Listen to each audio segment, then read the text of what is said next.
ವಿರುದ್ಧ ಹೊಸ ಪೋಸ್ಟರ್ ಅಭಿಯಾನ ಶುರು ಮಾಡಿದೆ ಪ್ರತಿಪಕ್ಷ ಬಿಜೆಪಿ. ಸ್ಲೀಪಿಂಗ್ ಸರ್ಕಾರ ಅನ್ನೋ ಹೆಸರಲ್ಲಿ ಪೋಸ್ಟರ್ ಅಭಿಯಾನ ಆರಂಭಿಸಿದೆ.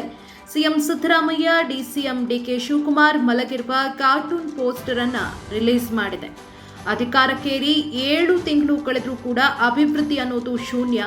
ನೌಕರರು ಸಂಬಳವಿಲ್ಲದೆ ಒದ್ದಾಡ್ತಿದ್ದಾರೆ, ಸರ್ಕಾರ ನಿದ್ದೆಯಲ್ಲಿದೆ. ರೈತರು ನರಳಾಡ್ತಾ ಇದ್ದಾರೆ, ಸರ್ಕಾರ ಮಾತ್ರ ನಿದ್ರೆಯಲ್ಲಿದೆ. ವಿದ್ಯಾರ್ಥಿಗಳು ನರಳಾಡ್ತಿದ್ದಾರೆ, ಸರ್ಕಾರ ನಿದ್ರೆಯಲ್ಲಿದೆ ಎಂದು ಸಾಮಾಜಿಕ ಜಾಲತಾಣದಲ್ಲಿ ಪೋಸ್ಟರ್ ಅಭಿಯಾನವನ್ನ ಆರಂಭಿಸಿದೆ.